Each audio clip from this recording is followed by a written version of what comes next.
Sejam bem-vindos à tribuna pelo prazo de até 1 hora para a sustentação oral. Excelentíssimo senhor ministro Cristiano Zanin, presidente da primeira turma do Egrégio Supremo Tribunal Federal, é uma honra estar sob a presidência de Vossa Excelência e também é um conforto, ministro Zanin, porque Vossa Excelência sabe bem o que é estar aqui nesse momento. Excelentíssima senhora ministra Carmen Lúcia, decana dessa primeira turma, Vossa Excelência sabe do respeito e da consideração. Mais uma vez, cumprimento Vossa Excelência, excelentíssimo ministro Luiz Fux, meus respeitosos cumprimentos a Vossa Excelência também, excelentíssimo senhor ministro relator, ministro Alexandre de Moraes, cumprimento Vossa Excelência com todo respeito, excelentíssimo senhor ministro Dino, também cumprimento Vossa Excelência respeitosamente, cumprimento ao subprocurador-geral da República, às senhoras e senhores presentes. Senhor presidente, nós estamos diante de um julgamento histórico.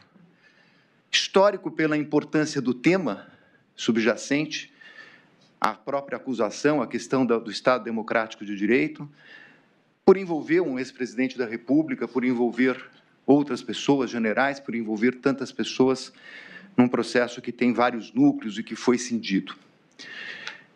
Um processo, senhor presidente, que tem início em relação ao ex-presidente da República, com base numa delação e numa minuta encontrada no celular de uma pessoa que hoje é colaborador da Justiça. Essa questão, esse é o epicentro, essa é a pedra de toque do processo. É a minuta e a colaboração. Daí em diante, o que aconteceu com a investigação da Polícia Federal e depois com a denúncia do Ministério Público, é, na verdade, uma sucessão inacreditável de fatos.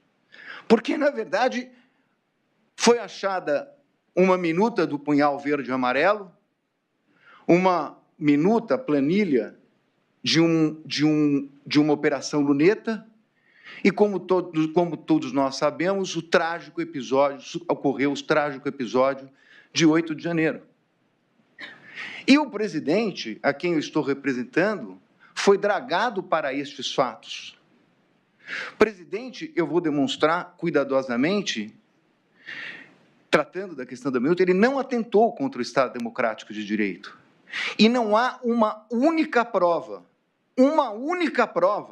Eu vejo aqui os advogados trazendo, olha, esse papel, essa minuta, essa questão, esse depoimento, não há uma única prova que atrele o presidente a punhal verde e amarelo, a Operação Luneta e ao 8 de janeiro.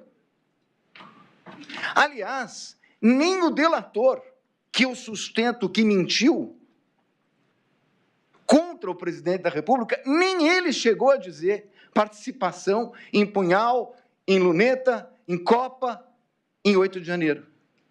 Nem o delator, não há uma única prova. E como eu vou salientar aqui, com todo respeito, e, senhor presidente, eu advogo aqui há muito tempo, eu vou fazer críticas que um advogado tem que fazer, mas sempre com respeito.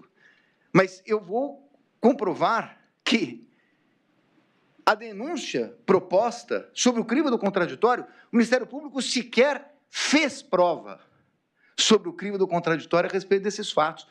Não há prova, eu vou tratar disso. E vou tratar também, senhor presidente, de um processo que é histórico, é difícil, e tão difícil e foi muito complicado para a defesa, pesa dizer. Eu sei que já está decidido, mas a defesa, desde o princípio, entendia que a competência não deveria ser da Suprema Corte. Sendo, seria do Pleno. Essa matéria já foi definida, não vou tocar no assunto. Mas houve, efetivamente, com todo respeito, um cerceamento que eu vou demonstrar à luz dos entendimentos do próprio Supremo Tribunal Federal. Além disso, senhor presidente, nós temos uma delação que eu também vou também colocar, que, na verdade, alguém chamou aqui de uma jabuticaba. Não é uma jabuticaba, com todo respeito ao doutor Demóstenes. É muito mais grave, porque a jabuticaba existe aqui no Brasil. A delação, da forma como está sendo proposto, nas alegações finais do Ministério Público, não é uma jabuticaba, é algo que não existe nem aqui, nem em nenhum lugar do mundo. Porque, na verdade, o que está se pretendendo aqui é reconhecer uma parcial falsidade da delação e, ainda assim, fazer um aproveitamento dela diminuindo a pena. Não é isso que diz o legislador, como eu vou comprovar. A quantidade de pena é em relação à quantidade de colaboração das provas que o colaborador traz para os autos para sustentar uma eventual condenação. Mas não é, na verdade, uma parte da pena em função de ela ter uma parte de omissões ou contradições. Omissão ou contradição é algo que deve anular a colaboração. Ela não pode ser aproveitada. E é esse tema que eu vou falar. E um processo difícil, senhor presidente, porque nós chegamos aqui, efetivamente, com... o ministro Dino saiu um pouquinho, mas eu outro dia vi um corte no Instagram dele, que ele disse que nunca teve tanto jurista no país, de Instagram, de internet. Eu nunca vi tanto jurista na área penal. Nunca, todos eles com uma opinião própria a respeito de uma condenação sem conhecer o processo. Então, na verdade, chegamos aqui, senhor presidente, com uma carga de uma parte da população e desses, aspas, juristas, tratando de uma condenação sem conhecer os autos. Então, são esses juristas, estava falando aqui, ministro, da fala de Vossa Excelência a respeito dos juristas. Eu ouvi Vossa Excelência e não vou processá-lo. Pode ficar tranquilo. Eu estou de acordo com Vossa Excelência. Eu percebi. Então, com base nesses princípios, senhor presidente, eu vou tentar fazer aqui um resumo da defesa que já foi apresentada a Vossas Excelências. Começando pela questão do cerceamento de defesa. O meu colega que me antecedeu colocou até na tela, até de uma maneira bastante propícia, porque foi daquela forma mesmo que nós recebemos as provas. Desde o início, desde o primeiro momento, desde a minha primeira manifestação, eu tenho pedido as provas que estão no processo. Eu não nego, aliás, eu já disse isso na primeira sustentação aqui, que as provas eleitas pela Polícia Federal, as provas eleitas pela denúncia foram colocadas nos autos e estão à disposição dessa defesa e de todas as defesas. Mas a pergunta que se faz é: que prova é essa? É o recorte de trechos de WhatsApps, conversas de WhatsApps, documentos como um papel, uma agenda, que foram localizados em computadores. São dezenas e dezenas e dezenas de computadores. São dezenas e dezenas e dezenas de celulares. São milhares de documentos apreendidos na sucessão, porque vamos lembrar que nós não estamos falando de um processo. Esse processo reúne uma sucessão de investigações com buscas, diversas buscas contra as dezenas de pessoas, algumas aqui processadas, outras que nem processadas foram. Portanto, ministro, nós temos um conjunto de prova apreendida, que ficou à disposição por anos com a Polícia Federal, que tem um sistema para fazer pesquisa, que tem efetivamente meios técnicos para saber conversa por palavra, por tema. E nós pedimos essa prova. Ela não veio antes do recebimento da denúncia. Vossas Excelências determinaram que ela deveria vir após o recebimento da denúncia. E ela começou a vir. Numa terça-feira, com a instrução que começaria na segunda. Só para lembrar, a instrução aconteceu entre o dia 19 de maio e o dia 2 de junho. Pouco mais de 10 dias. Na quarta-feira, começa a receber, por meio daqueles links da Polícia Federal, a remessa. Sábado, recebe-se um novo e-mail. O processo ainda estava em curso. E nós tínhamos um interesse especial em receber a prova do general Mário Fernandes. Por quê? Por conta do punhal verde e amarelo. Esse era o interesse da prova. E estamos recebendo material, e muito material. 70 teras. 70 teras. Quando nós estamos terminando a instrução, no dia 17 de maio, a gente recebe um e-mail dizendo que tinha uma falha na questão do arquivo do general Mário Fernandes. Está nos autos, eu fiz até a foto do e-mail que eu recebi da Polícia Federal. Já tinha acabado a instrução. As portas do interrogatório nós agravamos. Os agravos não foram processados. Fiz uma questão de ordem. Houve entendimento por parte do ministro de que isso não é prova, porque não está nos autos. Com todo respeito, a prova é da defesa. O juízo de valor sobre a prova é de Vossas Excelências. A defesa tem o direito de colocar o contexto dessa prova.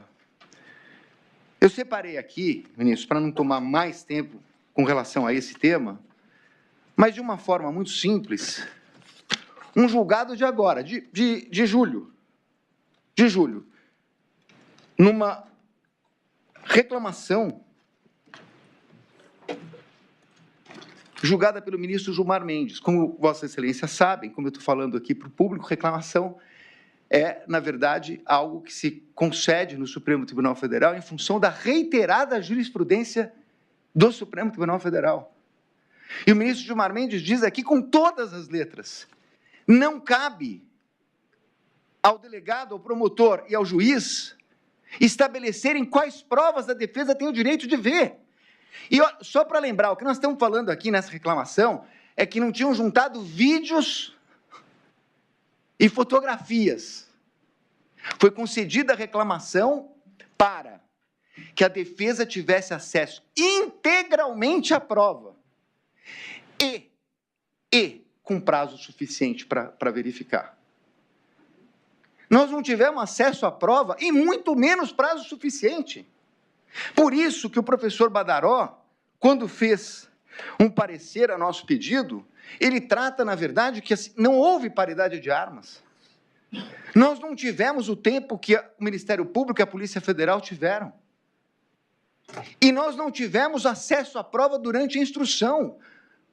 Eu quero dizer a Vossas Excelências, com 34 anos, é a primeira vez que eu venho à tribuna com toda a humildade para dizer o seguinte, eu não conheço a íntegra desse processo. Eu não conheço. O conjunto da prova, eu não conheço. São bilhões de documentos. Numa instrução de menos de 15 dias, seguida de interrogatório. A instrução começou em maio, nós estamos em setembro. 15 dias de prazo para o Ministério Público, 15 dias de prazo para a defesa. Não conheço. E, porque não conheço, não pude questionar, como disse o professor Badaró, a cadeia de custódia da prova, que é algo que, Vossa Excelência sabe, ministro Fux, começou na jurisprudência das Cortes Penais, mas hoje está na lei. Não houve possibilidade. Como se analisar uma cadeia de custódia se nós não conseguimos baixar durante o tempo? Além disso, nós tivemos também a cisão do processo, que é, efetivamente, normal, aliás, desejada, impossível ter um ato com todos os réus desse processo, foi dividido em núcleos.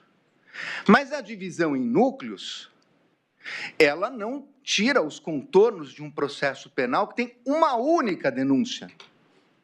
Uma única denúncia. E os réus, o interrogatório, ministro Zanin, como Vossa Excelência sabe, é meio de defesa. Aliás, já há algum tempo houve a modificação para colocar o interrogatório em último lugar no processo de instrução, para que o réu pudesse se defender da prova contra ele produzida, porque antes era no primeiro momento. Bom, mas se o interrogatório é um meio de defesa, e se ele também é um meio de prova, como está consubstanciado na jurisprudência dos tribunais, então é natural que cada defensor possa fazer perguntas para os demais acusados. E é nesse sentido que eu trouxe também um julgado do ministro Toffoli, em sede de um habeas corpus, em que ele coloca claramente o seguinte: sendo o interrogatório um ato de produção de prova, o interrogatório de um corréu é testemunho e, portanto, ele deve se dar sob o crivo do contraditório. E, sob o crivo do contraditório, ele determina a possibilidade de pergunta das partes. Mas nós não pudemos perguntar. Eu requeri, também agravei, também não foi processado. Nós não pudemos. Isso é algo inusitado. Feitas essas considerações preliminares, eu vou tratar, sem perder muito tempo, porque eu já também falei isso na primeira parte da minha sustentação, sobre a questão da delação. A questão da delação, na verdade, eu não sei se foram 11, 15, 16 depoimentos, ministro Fux, com Vossa Excelência tinha feito a pergunta, é ele que realmente foi chamado para depor 11, 12, 13, 14, 15, 16 vezes. Mas, nas 16 vezes, ele mudou de versão diversas vezes.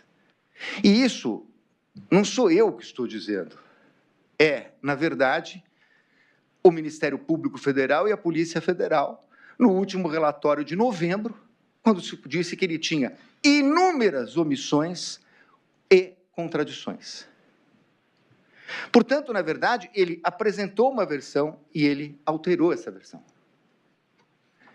Mas, para além disto, agora, durante o seu interrogatório, eu fiz a pergunta a respeito de um perfil de Instagram.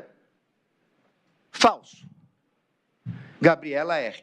Aonde está esse perfil do Instagram? No celular dele. Eu juntei isso no processo. No celular dele, com a senha. Então, vem essa conversa. Não é ata, com todo respeito ao professor Bittencourt, professor de todos nós. Não tem ata. Não tem. O que tem é uma conversa em que ele está revelando a delação para terceiros. O que tem é mais uma conversa em que ele está, na verdade, questionando a sua própria voluntariedade. Ele diz que foi dirigido, ele diz que foi induzido, ele disse que não tinha golpe por parte do Bolsonaro, mas que a autoridade queria conduzir para isso. Isso está escrito. E, aliás, isso também não é uma novidade, porque isso já tinha saído lá na primeira matéria da Veja, são praticamente as mesmas frases. É que lá ele disse que foi um desabafo.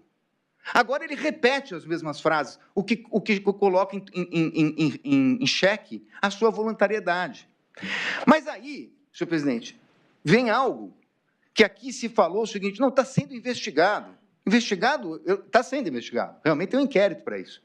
Mas não precisa ser tão bem investigado, porque meu escritório, a minha equipe, que não tem nenhum investigador, nós conseguimos descobrir fatos só usando a internet. Não precisa de tanta investigação. Porque, por exemplo, a Meta, que estão dizendo que não mandaram coisa, a Meta mandou de onde vieram os códigos dos computadores que utilizaram. A Meta disse quem abriu o perfil. Perfil falso, tratando de delação com o advogado do processo. A Meta diz de onde vem. Foi aberta por um e-mail que pertence ao colaborador. Um e-mail que pertence a ele há mais de 10 anos. A Meta também diz, ela não é uma quebra de sigilo, mas a Meta dá lá o número, perdoe a minha ignorância, eu não sei o nome se é código enfim, tem um código que a Meta manda que você coloca na internet para saber o seguinte: de onde veio? A internet não diz, efetivamente, veio aqui do celular do Celso, que está no Supremo, mas ela dá a localização aproximada. De onde veio essas mensagens? Do condomínio do colaborador. Do condomínio do colaborador. Então, que conversa é essa? Aí é perguntado, é chamado, antes do julgamento: o senhor tem esse perfil? Não, eu não tenho. O que foi isso? Uma montagem. Não, não é uma montagem. O celular é dele, ele que criou esse perfil. A localização da casa dele é a que manda os sinais eletrônicos. E mais do que isso, a senha e o perfil estão colocados no celular dele, que foi apreendido lá atrás, não é de agora. Então, a prova que ele usou isso, ela é absolutamente indiscutível. Se vão fazer investigação para punir alguém, isso eu não sei. Agora, o que mostra isso? Que esse homem não é confiável. Que esse homem não é confiável. É tão simples quanto isso. E aí, o que temos, na verdade? Porque eu estou ouvindo, seja pela imprensa, seja em todos os lugares, tratar-se o seguinte: não, a prova independe do colaborador. A prova independe do colaborador. A Polícia Federal tem todas as provas. Colaborador, ora o colaborador ele era importante antes de ser desmoralizado. Agora que ele está desmoralizado porque pego na mentira pela enésima vez. Não é pela primeira vez, pela enésima vez. E agora com duas questões. Ele rompeu a delação formalmente, porque ele, na verdade, rompeu o contrato, ele mentiu e ele colocou sua voluntariedade em xeque. Mas, da onde surge, e aí vamos falar da questão da minuta, da onde surge a questão de prisão de ministros e prisão do ministro Alexandre de Moraes?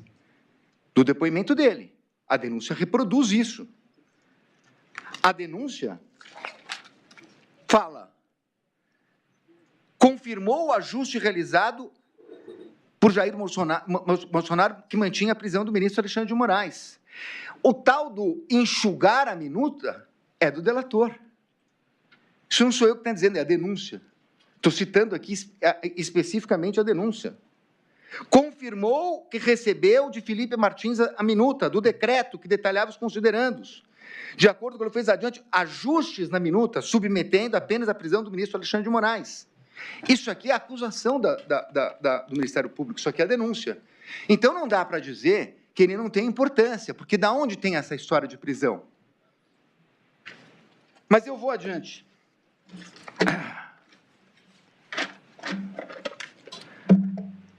O mérito. Senhor presidente, a prova produzida pela defesa demonstra que o presidente Bolsonaro determinou uma transição.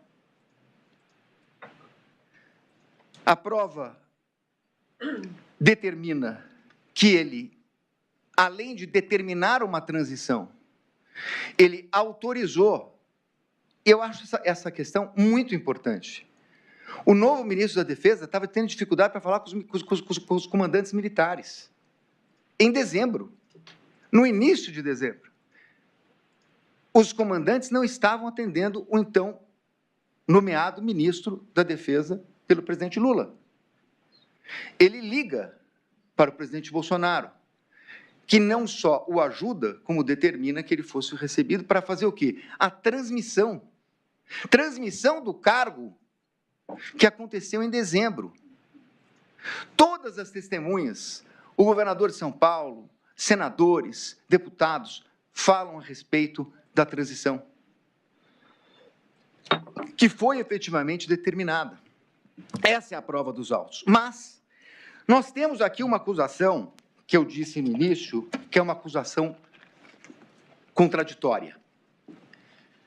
Eu já vi, ministro Zanin, Vossa Excelência, tantas vezes quanto eu, que nós sabemos que existe um princípio que a denúncia não pode conter acusações alternativas. Mas nós também sabemos que, embora não possa ter acusações alternativas, elas não são tão raras, elas não são tão incomuns, elas acontecem. E por uma questão até de objetividade, de garantia do processo, não se anula toda denúncia que tem uma acusação alternativa. Deveria, mas não ocorre. O ponto aqui é que nós não temos uma denúncia alternativa, nós temos uma acusação alternativa, que, na verdade, consta aqui, foi reproduzida pelo eminente professor Paulo Bonet. Diz a denúncia: o golpe não se consumou, uma vez que, não obstante tentado, e insistentemente pelos denunciados, não obteve a adesão dos comandos do Exército e da Aeronáutica. O empenho em cooptá-los para o empreendimento criminoso e, portanto, para consumar o golpe, assumiu diversas formas, envolvendo ataques virtuais aos militares de alta patente que mantiveram, enfim, as Forças Armadas fiéis à vocação democrática. O golpe tentado não se consumou pela fidelidade do Exército, não obstante o desvirtuamento de alguns de seus integrantes. Pois bem, se nós estamos falando numa tentativa não consumada, que eu estou lendo aqui, até porque eu considero essa palavra tentativa inapropriada no crime de atentado, mas, de qualquer maneira, se nós estamos falando de não se consumou por questões dos militares, então nós estamos tratando claramente de 7 de dezembro, da reunião de 7 de dezembro. Claramente a respeito da reunião de 7 de dezembro. Mas, enquanto isto,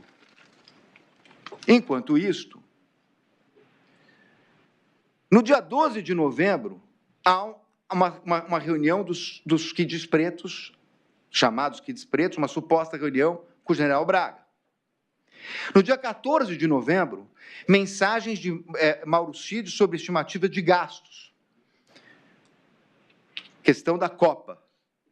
Rafael Martins encaminha o documento Copa 22, em 15 de novembro.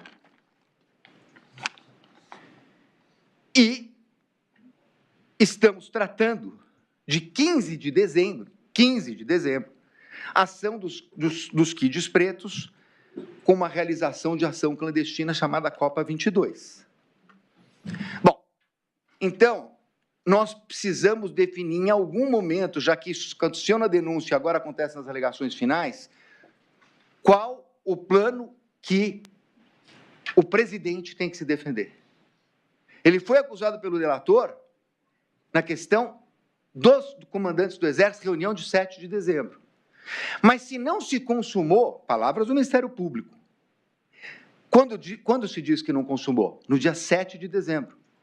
Isso foi insistentemente obtido na instrução, inclusive na oitiva do general e do brigadeiro. Se em 7 de dezembro não se consumou, porque o Exército não teria respaldado a tal ação, o que estava acontecendo no dia 15 de dezembro? Claramente, nós estamos falando de outra coisa. Então, se a acusação levou uma minuta, como disse o procurador, que eu vou provar que não é uma minuta, para os comandantes do Exército, e eles não apoiaram, e aí, portanto, não teria tido o golpe, o que estava acontecendo no dia 15 de dezembro? Aonde está o 8 de janeiro? Porque, então, na verdade, nós estamos falando de sucessão. Era um golpe, passou a ser outro e passou a ser outro? Não é isso que está na denúncia. Eu estou demonstrando aqui no que está escrito. Aliás, uma fala do procurador com data vênia, mas absolutamente contraditória, diz o seguinte: o golpe não se consumou pela resistência do Exército e da Aeronáutica, mas atingiu seu auge, aspas, atingiu seu auge com a perseguição de pessoas. Bom, mas se ele não se consumou, como é que ele atingiu seu auge? Ele não pode. Então, e aí eu explico muito facilmente. Por que, na verdade, o presidente Bolsonaro não tem absolutamente nada a ver com punhal verde e amarelo, com Copa 22, com absolutamente nada com 8 de janeiro. Absolutamente nada com 8 de janeiro. Senhor presidente, no relatório do eminente relator, constou que nós tivemos, em relação a 8 de janeiro, nós tivemos 682, 683 julgamentos do 8 de janeiro. Eu peguei um para colocar nas alegações finais com as alegações do Ministério Público, fazendo um confronto de denúncia.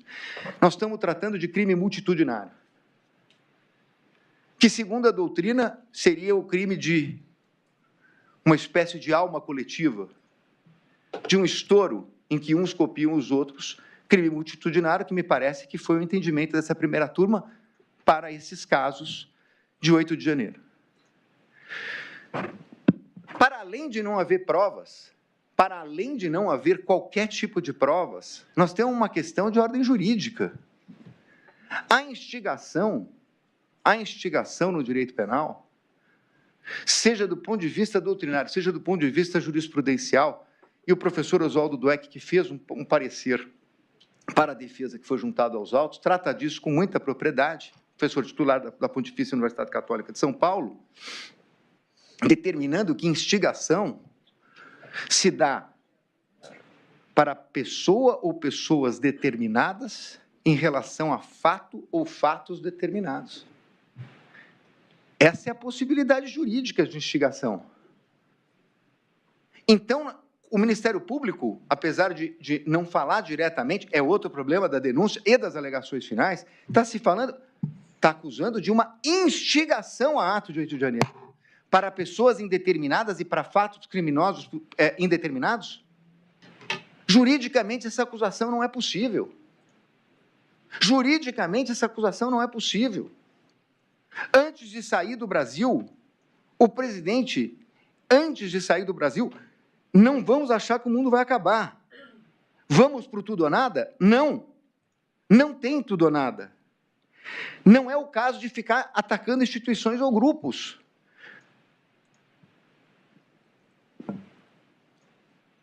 A tese da acusação é de que a criação do caos serviria, na verdade, a um golpe. Mas nós temos dois momentos. O primeiro momento pós as eleições, no início de novembro, no início de dezembro, com os caminhoneiros obstruindo as ruas, e há um pedido formal do presidente para que fossem desobstruídas. Está registrado. Aquilo seria, efetivamente, os ingredientes para o caos, de parar o país. E ele pediu para desobstruir. E também colocou essa mensagem antes de viajar para o exterior. Então, não há uma prova, não há um elemento. E mesmo assim se fala, agora vejam a dubiedade da acusação. Em um momento se fala numa instigação, em outro momento, na peça da acusação, se fala em dever de garante. Dever de garante, com todo respeito, só até 31 de janeiro. Porque não tem dever de garante a partir de 31 de dezembro, perdão. Não tem dever de garante a partir de janeiro. E a prova a respeito disso demonstra que o próprio ministro nomeado, ministro do Exército, disse que os acampamentos tinham tido uma expressiva diminuição. Não tem um e-mail, não tem uma comunicação, não tem uma pessoa que atrelhe o presidente ao 8 de janeiro, ao punhal, não tem nada. A denúncia está baseada num general que imprime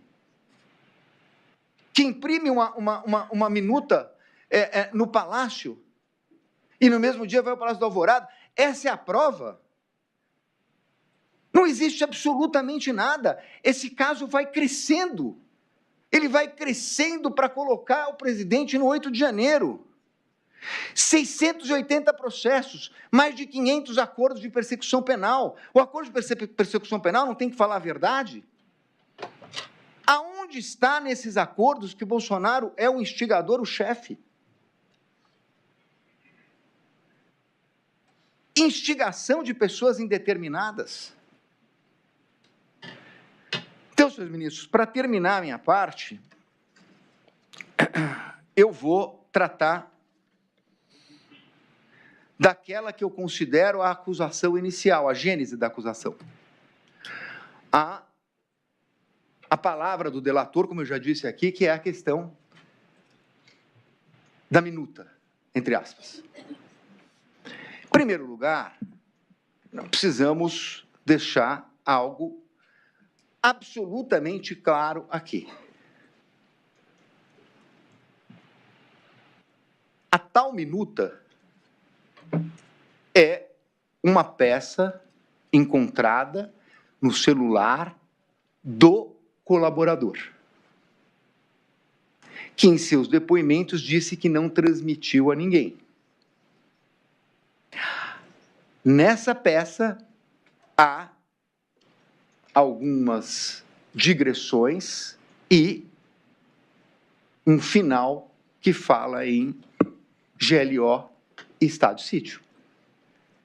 Peça que foi encontrada no celular do colaborador. O Ministério Público sustentou na denúncia, na primeira sustentação oral do recebimento, nas alegações finais e aqui, que essa minuta foi encontrada na sede do PL, na mesa do presidente Bolsonaro. Na época, foi feita, inclusive, uma ata notarial do Dr. Paulo, enviando para o presidente a tal minuta do CID, encontrada no celular do CID. Se ele tivesse, me parece que ele não precisava receber aquilo. Mas há uma ata notarial. E chega a ser pueril imaginar que ele foi para os Estados Unidos, voltou e deixou uma minuta na mesa. Ele, na verdade, tem uma conversa entre cliente e advogado que foi mandado para ele. Então, em primeiro lugar, é isso. Em segundo lugar, o presidente disse, como disseram o ministro do Exército e o brigadeiro, chefe da Aeronáutica e chefe do Exército, general e o brigadeiro, que houve uma conversa no dia 7/12. Houve uma conversa no dia 7/12. Doutor, me perdoe, apenas porque eu fiquei em dúvida. Vossa Excelência alude o tempo todo a ministro do Exército. Como esse ministério não existe, o senhor está falando de quem exatamente? Eu estou falando do chefe do Exército, me desculpe. O Freire Gomes. Freire Gomes, perdão. Obrigado. É porque eu fiquei na dúvida. O ministro da Defesa. O ministro da Defesa, mas você tem razão.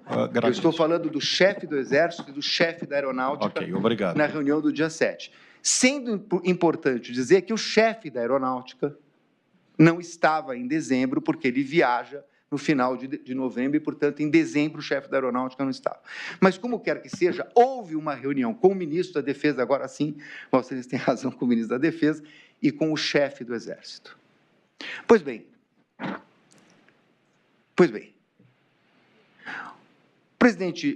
o ex-presidente Bolsonaro, no seu interrogatório, disse o seguinte, respondendo a perguntas do relator e da própria defesa, o senhor conversou com alguém a respeito de alguma medida? Sim, eu conversei sobre medidas constitucionais. Vossas Excelências poderão dizer, era cabível, como disse o Ministério Público, uma conversa a respeito de uma decretação de estado de sítio ou de GLO? Não, não era cabível. E não foi feita. Não foi feita. Daí a se dizer que houve modificação de minuta para prender, isso é a palavra do delator. Isso é a palavra do delator, isso não aconteceu. Então, senhores ministros, nós precisamos, com a importância que tem esse julgamento, tratar a respeito dos artigos que estão na denúncia, o 359 LM. Porque aqui o procurador está falando de um iter criminis distendido. Na verdade, é uma distensão que bate o recorde mundial, porque, na verdade, nós estamos falando de algo que nunca foi visto, de um iter criminis que dura mais de ano. Pois bem,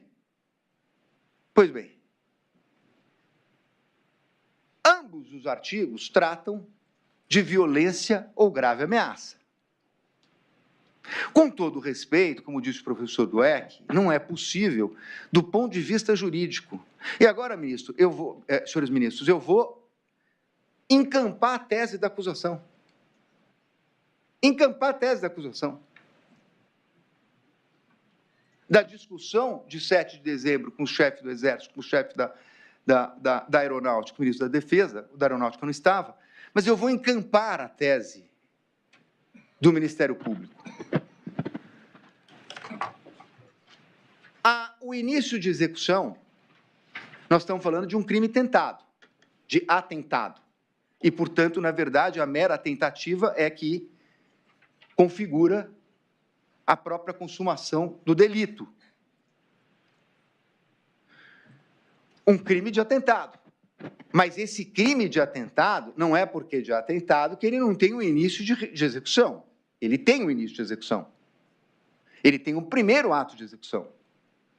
O que se quer, na verdade, aqui é dizer que a reunião, a live que deu margem à investigação do TSE, a reunião ministerial, a reunião com os embaixadores e a reunião de 7 de dezembro, estes fatos seriam, na verdade, o início de execução do crime de atentado. Mas sem violência e grave ameaça? Aonde está a violência ou grave ameaça? Dir-se-á, bom, mas se houver a violência física, a grave ameaça física, o golpe estará consumado. Mas não é por isso que nós não temos, porque qualquer delito no direito penal tem o início da execução. Nós temos que ter um início da execução. Então, diz o professor Dweck, teria que ser a assinatura, a concordância entre eles, a partir do que, mesmo antes de se pegar nas armas, existiria, pelo risco ao bem jurídico, o início da execução. Só que, senhores ministros, dizer que o crime de abolição do Estado de Direito começou numa live sem violência é subverter o próprio Código Penal. Compara-se a questão da fuga de presídio. O planejamento não é. É execução. Por mais detalhado que ele possa ser, é a execução da violência que efetivamente consuma o delito. Não é possível se falar em início da execução numa live do TSE. Aonde está a violência ou grave ameaça? E aqui, senhores ministros, eu quero chamar a atenção, para encerrar a minha fala, para dizer o seguinte: a legislação brasileira, ela não é exclusiva, ela tem congêneres no mundo. Os americanos têm uma legislação em relação à preservação do Estado democrático, Portugal tem, a Alemanha tem, o Brasil tem. E, admitindo a tese do Ministério Público como se verdadeira fosse, nós não estaríamos além de atos preparatórios. E quero dizer a Vossa Excelência, que Vossas Excelências bem sabem, ministro Dino, que já foi do Congresso Nacional, governador, e agora ministro, ministra Carmen Lúcia, que está no TSE, acompanha todas as questões legislativas, foi discutida a questão aqui no Brasil dos atos preparatórios. Nos Estados Unidos existe a questão da conspiração. Em Portugal, os atos preparatórios. Na Alemanha, os atos preparatórios. Atos preparatórios sem violência. E o Brasil analisou isso no Congresso. Mas, por uma opção legislativa, eles não foram tipificados. Está no projeto de lei. Portanto, se alguém dissesse a reunião com os embaixadores, a reunião de 7 de dezembro, tem que ser considerado um ato preparatório, mas isso fere o princípio da taxatividade, a pedra de toque do direito penal. Não se pode punir um ato preparatório. Então, senhores ministros, eu quero encerrar dizendo o seguinte: uma pena, uma cogitação de pena para além de 30 anos, para um fato específico, que foi trazido por um delator, que é a reunião de ministros de Estado, de novo estou confundindo, do ministro de Estado, dos chefes das Forças Armadas, e um presidente da República, sem nenhum ato, sendo que o general, que é citado como testemunha de acusação, num procedimento de acareação, respondendo a uma pergunta do ministro Luiz Fux, diz claramente: nós tivemos aquela conversa e depois daquela conversa o presidente nunca mais tocou naquele assunto. O assunto foi encerrado na conversa de 7 de dezembro.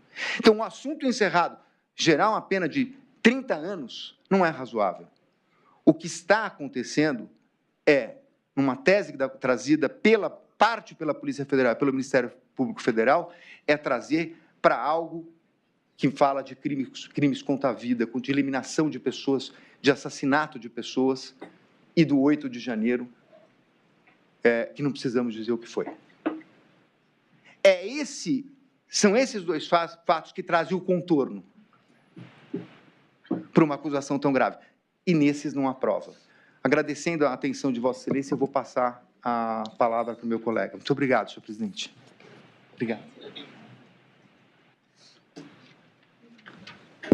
Excelentíssimo senhor ministro Cristiano Zanin, presidente da Egrégia Primeira Turma do Colégio do Supremo Tribunal Federal, excelentíssimos senhores ministros e ministra, membros da mesma, doutor representante do Ministério Público Federal, agradeço a atenção de Vossas Excelências e dou continuidade à fala do meu colega, do meu antecessor, doutor Celso Sanches Vilardi. Inicialmente,